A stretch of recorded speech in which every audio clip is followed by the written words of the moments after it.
Halo semuanya, perkenalkan saya Alia Valentina.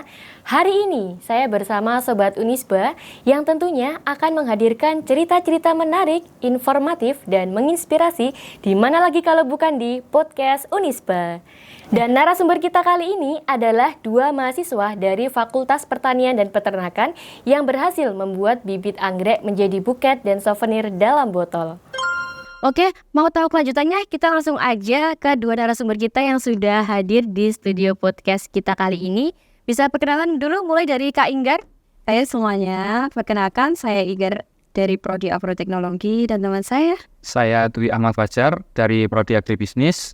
Di sini saya mewakili 5 anggota kami yang tidak bisa hadir, yaitu Helmi dan Widi dari Prodi Agroteknologi dan juga Raju dari Prodi Agribisnis.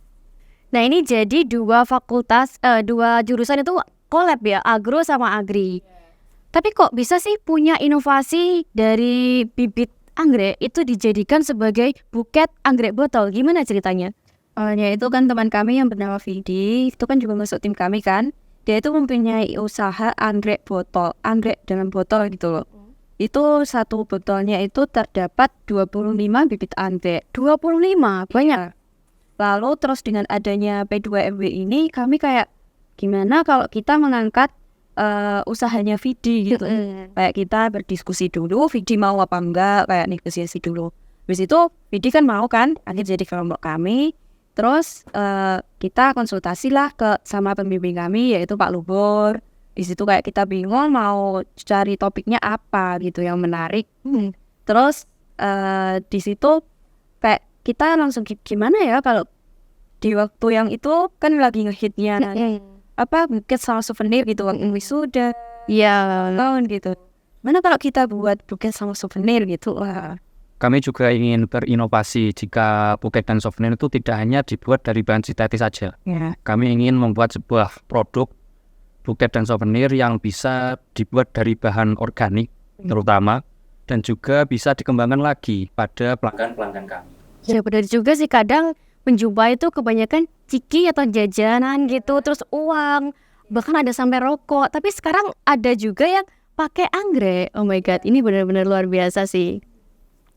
Terus dari usaha yang udah ada, dari temennya Mas Vidi tadi, itu ada nggak hal yang baru? Dari sebelumnya itu dari bibit atau gimana, terus kalian berlima kelompok tadi, 5 orang tadi, menginovasikan menjadi hal yang baru. Itu kayak gimana? Kita kayak awalnya produk itu kan kayak belum tertata gitu ya. Iya.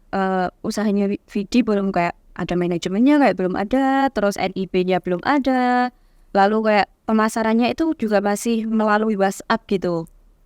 Jadi kayak kita mengembangkan itu semua, kita mendaftarkan NIB kayak gitu. Terus pemasarannya kita melalui apa aja ya?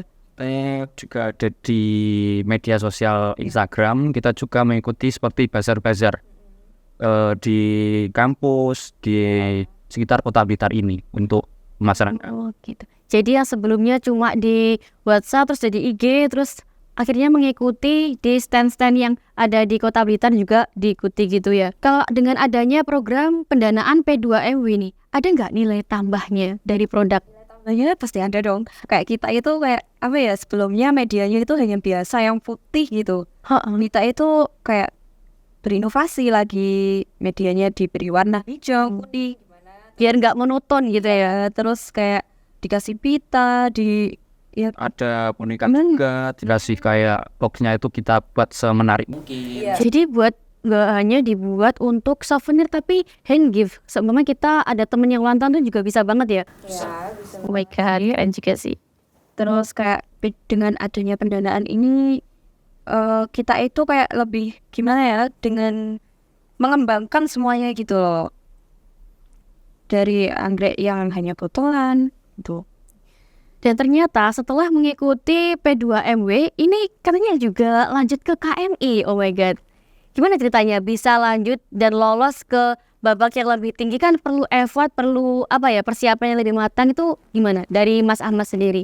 Jadi sebelum kita ke KMI dulu, itu dari program P2MW itu sendiri sebenarnya ada beberapa tim dari Unisba sendiri. Dari beberapa tim dilakukan penjurian sampai kita lolos mewakili Unisba di ajang KMI Award di Singaraja di Bali.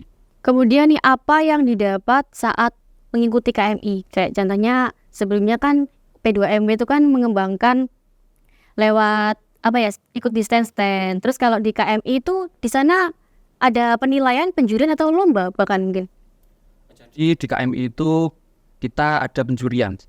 Selama 2 hari kita itu tidak tahu kapan juri itu akan datang, jadi kayak random gitu. Wah, tiba-tiba datang gitu ya? Penjuriannya itu kayak kita presentasi di sana tentang produk kita, kelebihannya apa, pemasarannya juga, segmennya gimana, banyak sekali yang dinilai itu. Iya. Gitu. Jadi seumpama nih Sobat Unisba ada yang pengen membudidayakan anggrek botol tadi, gimana caranya gitu? Kayak mendapatkan anggrek botol itu tadi. Iya, yang 25 isinya tadi, 25 bibit. Ya itu gini, kita keluarkan dulu bibitnya itu dengan cara memasukkan air di dalam botolnya, lalu dikocok-kocok, jangan sampai gimana ya, jangan keras lah, kayak dikocok-kocok biasa ya. Terus habis itu dikeluarkan, terus ditaruh di media yang seperti biasanya kayak arang sekam, arang kayu. Iya, jadi per media itu 1 bibit. Apa bisa beberapa? Kalau tergantung wadahnya sih. Kalau Tergantung wadahnya. itu 1 aja kayak ya. Jadi menyesuaikan wadahnya ya. Untuk harapannya ke depan nih gimana ya? Kalau memang semuanya kan pengen lebih laris, lebih apa. Tapi untuk harapannya ke depan itu apa, pengen membuat dari bunga lain, gak hanya anggrek, namun apa gimana? Kayak kita masih fokus dulu ke anggreknya dulu gitu.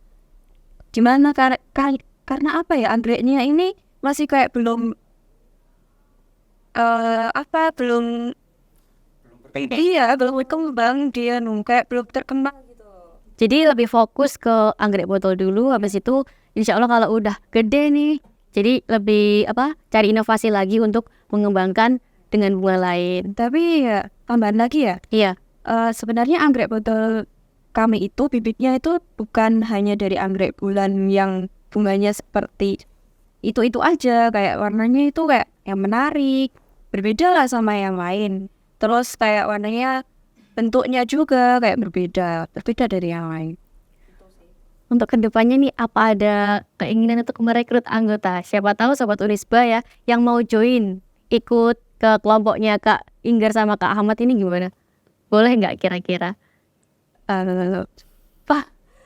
Boleh aja sih, tapi Kak sementara ini kayaknya belum kayak berani merekrut.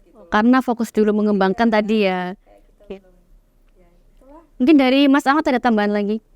Mungkin kalau dari kami sebenarnya lebih ke junior kami. Harapan kami dari pengalaman kami itu bisa kami salurkan ke mereka. Kan tiap tahun ini kan KMI itu ada. Jadi kami ini ingin istilahnya itu memberi penilaian pada mereka, pengalaman kami dan juga harapan kami kepada mereka yang baru-baru. Jika program ini sangat menarik juga, kami ingin mereka juga bisa ke sana gitu. Mungkin saja bisa di kampus kita loh ya. Mungkin saja. Dan keinginannya tadi junior-juniornya bisa mengikuti KMI yang tahun-tahun selanjutnya. Ya, untuk tambahan juga karena KMI ini kan tidak hanya berfokus pada bidang pertanian aja ya Mbak ya. Iya. Dari semua jurusan itu bisa sebenarnya. Karena di sana itu ada beberapa kategori banyak kategori juga yang dilombakan juga di sana itu. Ada kategori makanan, minuman, budidaya, banyak sekali. Jadi nggak hanya yang dari fakultas atau jurusan pertanian aja, namun mungkin dari fakultas lain juga ada yang ikut bisa. Oke, jadi Sobat Unisba semuanya, karena kita tuh di kampus entrepreneur ya, jadi kita di sini nggak hanya mencari ilmu, tapi juga bisa mencari inovasi untuk mengembangkan bakat, bahkan hal baru yang belum kita temui, kita bisa menciptakan lagi untuk bisa menjadi wirausahawan. Baik Sobat Unisba, itu tadi adalah cerita dari Kak Inggar dan Kak Ahmad yang mengikuti P2MW kemudian melanjutkan ke KMI World. Terima kasih telah hadir di studio podcast kita kali ini, dan pastinya tetap nonton karena ada episode-episode yang lebih menarik berikutnya. Terima kasih, saya Alia Valentina. Wassalamualaikum warahmatullahi wabarakatuh.